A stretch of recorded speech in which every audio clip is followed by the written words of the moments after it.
All right, welcome back to Blue by 90. I'm Justin, joined by Tanner. Today, we are doing another quick hitter for you to talk a little bit about our rivals, that team down south, as some people like to call it.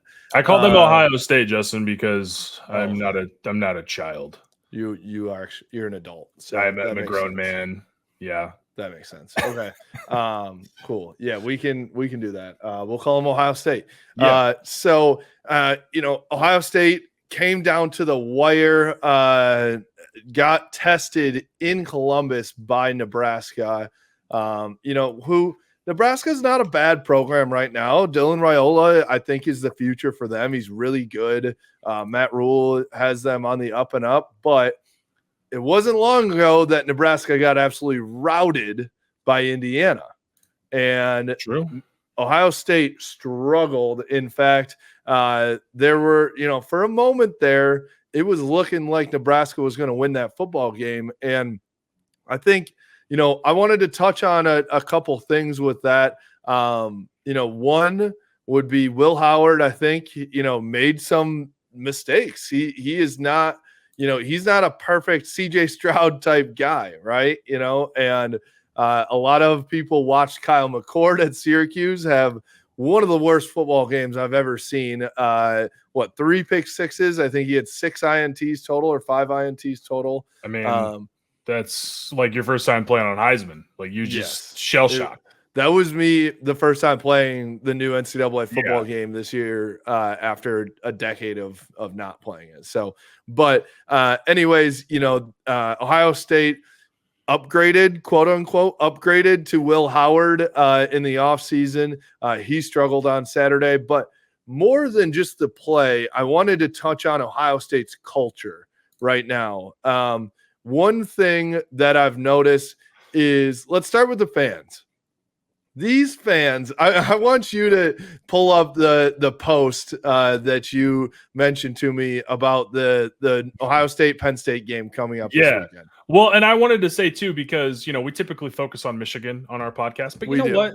This past year, it feels like a lot of Ohio State media outlets and YouTube channels and content creators, they have full shows dedicated to the defending national champs. So we just wanted to get in on that action. I just wanted to see what it's like to sit here and try to profit off of our rivals. Not only full shows, there are full Twitter accounts that are dedicated. They made me change my Twitter settings. I was sick of seeing these guys just saying really weird things and posting my name, and it was very strange. And I'm sure folks that would certainly keep that type of energy in person when they're not behind an anonymous Twitter account. Sure. But I digress. So yeah, I do think there's something to it. Very clearly a very talented team year in and year out, a very, for the most part, healthy program, but there always seems to be something when it comes to Ohio State. And so what I mentioned to you, Justin, off air, was one of the funniest things that I've ever seen. So SB Nation's Ohio State website, Land Grant Holy Land. I don't peruse SB Nation too much these days. I love our guys over at Maize and Brews, so I'll check their stuff out. But I thought this was hilarious. So the headline of this, more so of a column than any sort of breaking news article or anything like that, is, are some Ohio State fans going to be rooting for Penn State? And it says, after a disappointing game against Nebraska, Ohio State is at a crossroads. What is the best outcome for fans this Saturday? Gee, I don't know. Maybe it's your number 4 team in the country beating the number 3 team in the country. Like that is. I need to pause. I'm sorry. Can you say it one more time?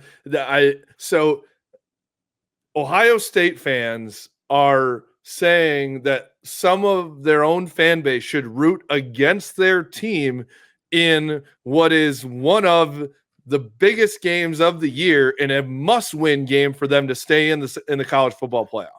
Well, that's correct. Yeah. Well, and you know what's funny is there's 2 comments. One of them says, "This is clickbait," and the user Provelt.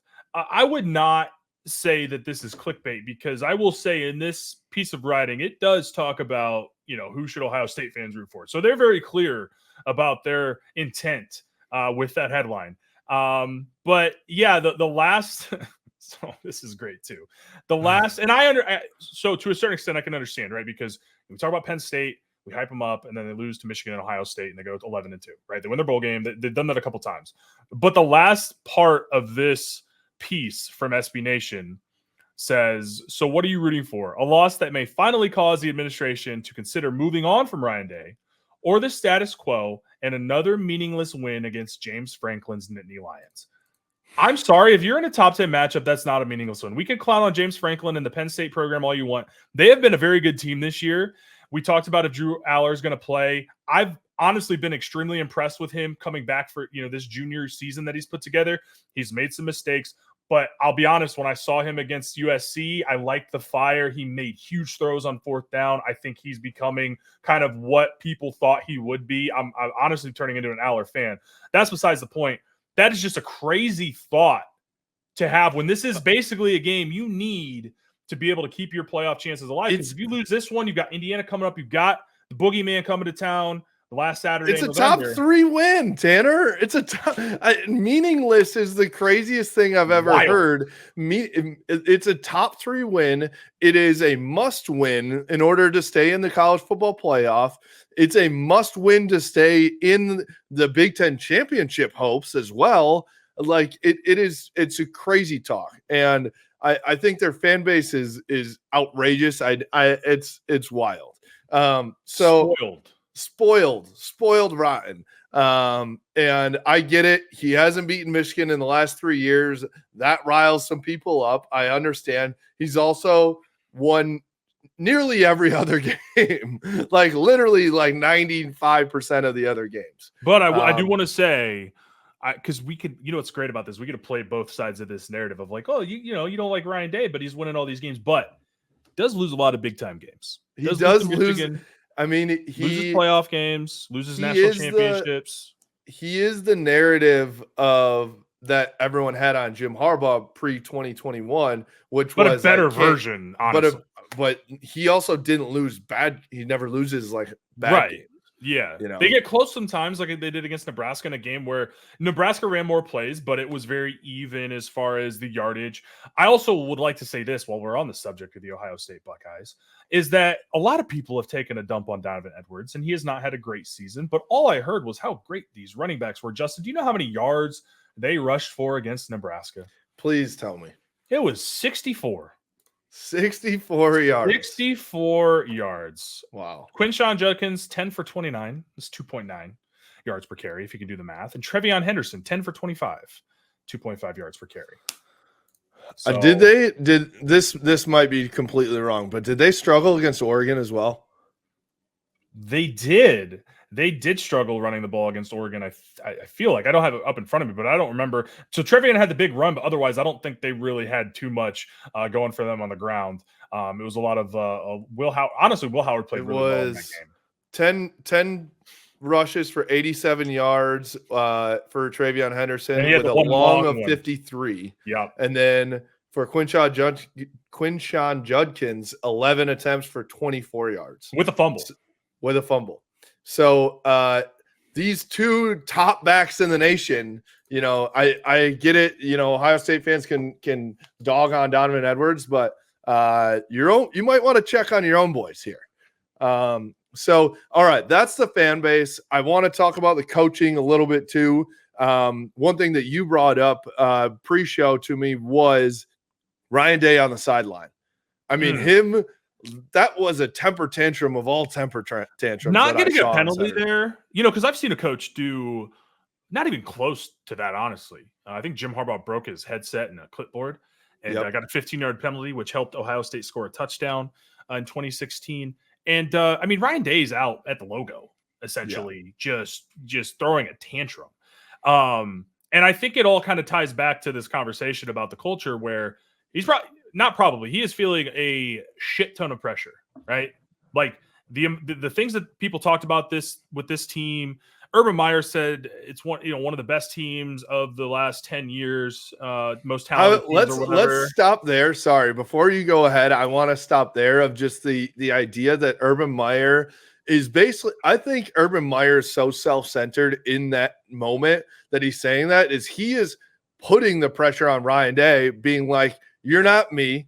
I would be winning with this team. You can't do it. Yeah. So, and it's funny. I mean, they have one loss, right? But I think you do to the number one team in the nation. Right. And you're sitting there at number 4. But again, a game against Nebraska that, probably easily could have gone Nebraska's way is not acceptable to those fans. And I do understand, like, if Michigan last year went into Lincoln, Nebraska, and granted, Nebraska is much improved from last year, but you go in there and you struggled. Now, Michigan beat Nebraska 45-7 last year when Michigan had their peak roster, right? So different, they're not like us.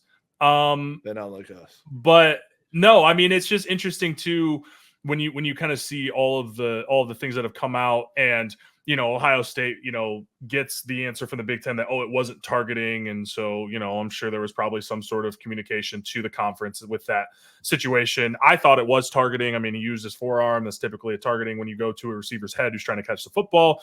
They also submitted a complaint to the Big Ten after the Oregon game saying there should have been 1 second on the clock. I just don't know if they understand how timeouts work. It's not Madden. You don't just click the button and the timeout happens automatically. There is a human element to that with the officials. They do have to see it, call the timeout.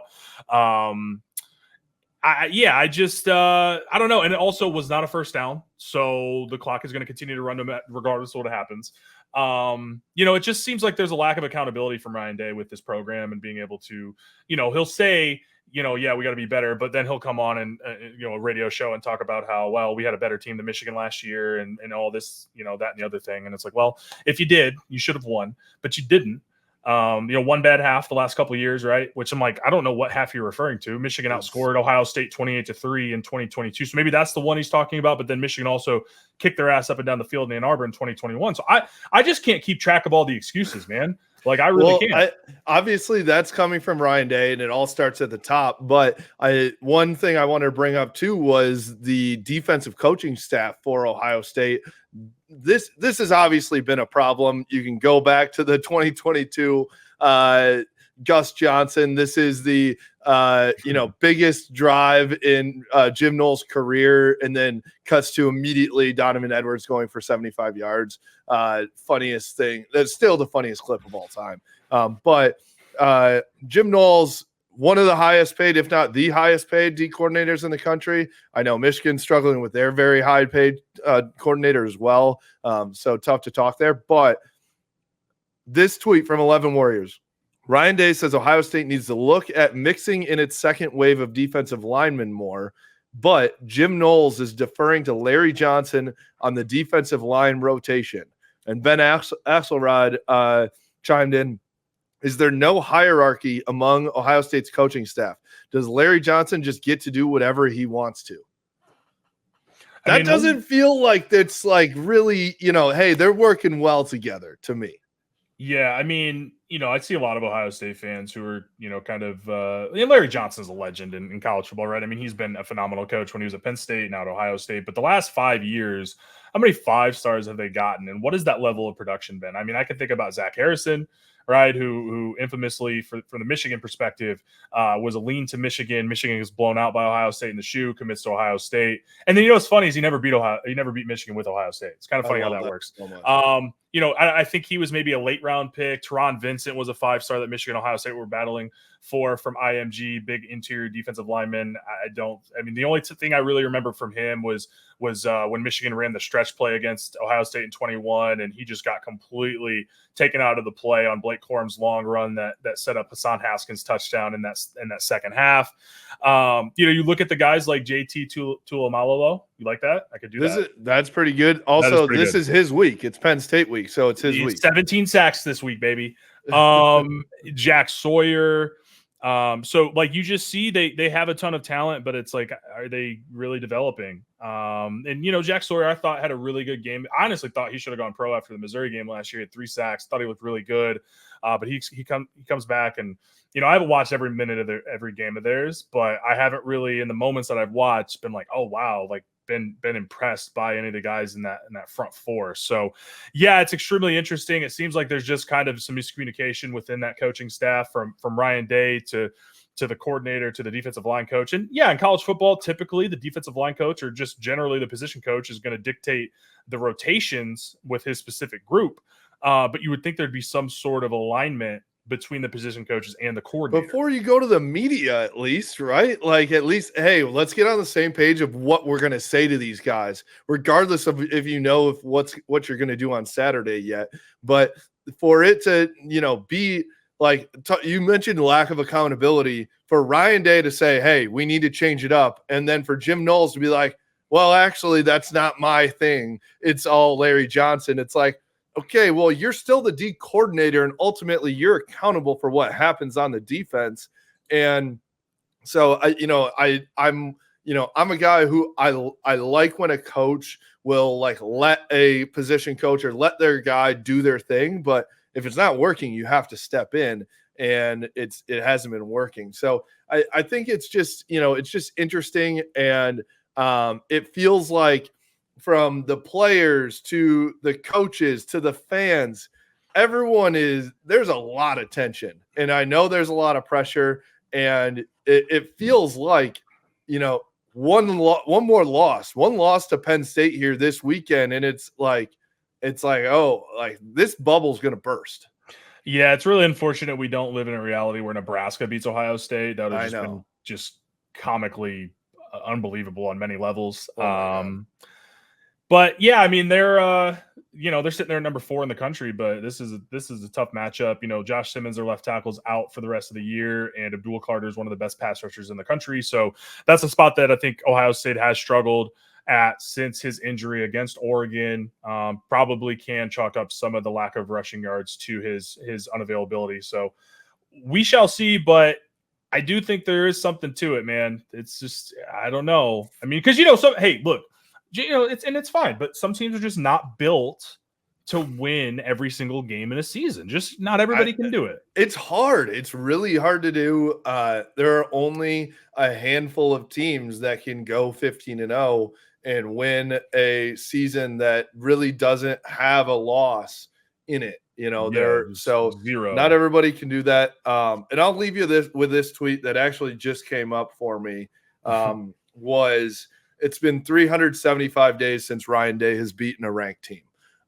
So that is, I don't know if you do the math there, that is over 1 calendar year.